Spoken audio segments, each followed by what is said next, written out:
Hi everybody, thank you for joining us yet again on one of our video visitations. It's a bright and blue day today and a good day around here. I understand it's going to get mighty cold this weekend, but our hearts will be warm because of that football game they're playing, right? Way on down in the Sunshine State. Well, I don't have too much for you this time, so I won't detain you very long. The first matter is another offering from our Social Concerns Committee. You know, I guess it was last Wednesday we had a webinar with Sister Jean Christensen and a lady, I believe her name was Chris Wade, talking about human trafficking in our city, our metropolitan area. Man, that was so interesting. It was just a good thing. And I'm not a Zoom guy, I'll tell you, that Zoom business, I can't wait for it to zoom on out of here. But it was truly educational. Well, we've got another one coming up that I think promises to be really good. And it's put on in cooperation with St. Francis Xavier Parish too. And it's going to be this coming Wednesday, not tonight, but a week from tonight, Wednesday the 10th at 7 p.m. And Visitation and St. Francis Xavier Social Concerns Committee will host the 29th annual Lenten Hunger for Justice banquet. Now, due to the pandemic, we're not going to have any banquet as such this year, but we do have a fine program. Please join the webinar to hear Rosalind Temple. She's the founder and program director of KC Mothers in Charge. And she's going to share her story and discuss the work KC Mothers in Charge does to support families of homicide victims in Kansas City, Missouri. And God knows there is an unfortunate large number of them. As first responders to homicide scenes, KC Mothers in Charge works with the police department to provide trauma-informed crisis intervention and peer-to-peer comfort for grieving family members.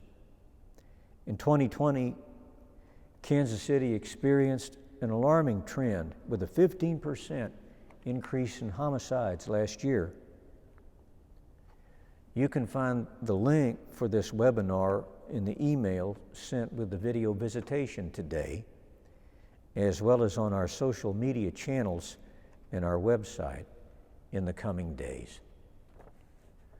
Okay, the other things I want to mention have to do with Lent.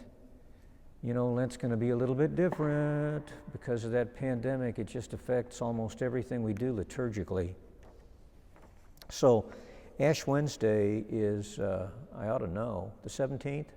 Yeah, the 17th of February, Megan knows. So, we're going to have 3 masses that day. We'll have the 8:15 a.m. Mass like we do most every weekday. And then we're going to have a noon Mass on Ash Wednesday. And finally, we'll have a 6 p.m. Mass on that day too. And I'll tell you folks, Ash Wednesday is one of the most liturgically busy days in the whole liturgical year. Ordinarily, we have really wonderful and very edifying crowds for Ash Wednesday. Well, of course, because of the no good for nothing, dirty, rotten pandemic, we can't do that. So Megan is asking all of us to sign up like we do on our Sunday, Saturday night and Sunday Masses, you know. She's asking us to do that same reservation process for our Ash Wednesday Masses, 17th of February at 8:15, noon, and 6 p.m. That's not the only strange thing about Ash Wednesday this year.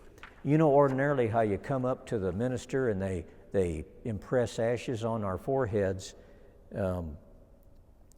repent and believe the good news, or what is it? Turn away from sin and be faithful to the gospel, one of those formulations.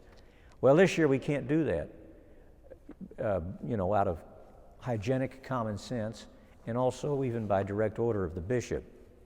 This year, ashes will be imposed like they do it in many to most other parts of the world. And that is, the minister will take ashes between their thumb and forefinger and sprinkle them in the shape of a cross on the top of our head. Now, won't that look funny on a guy like me. But fortunately, almost all of you have plenty of capillary substance on the top of your cranium, so it won't be too bad. But I know that those of you who got those fine coiffures might take issue with having ashes sprinkled on the top of your head. That's why I'm telling you, that's how we're obligated to do it this year. Okay. Does that sound okay? All right. Megan says, all right. Okay, finally, penance services in the diocese are suppressed for the time being. We can have none in Visitation, none at any of the parishes of the deanery, none throughout the whole diocese. So in hopes that there'll be some people who want to celebrate the sacrament of penance this Lent, the parishes are encouraged to offer extra confession times. And so I'm going to try to do that on the Wednesdays of Lent, not Ash Wednesday because of the Mass time, but all the other Wednesdays of Lent, we'll try to have an extra hour of confessions from, let's say, 6 to 7 p.m. How about that? Okay? I'll have more to say about that as we go along. Well, I think that's all I've got. Don't have any guests with me this week. It's just me out here on the end of the video limb. Let me ask Megan if there's anything she thinks we need to add. Megan says no. Megan says no. Okay. Thanks so much for tuning in again this week. And until next time, goodbye and God bless.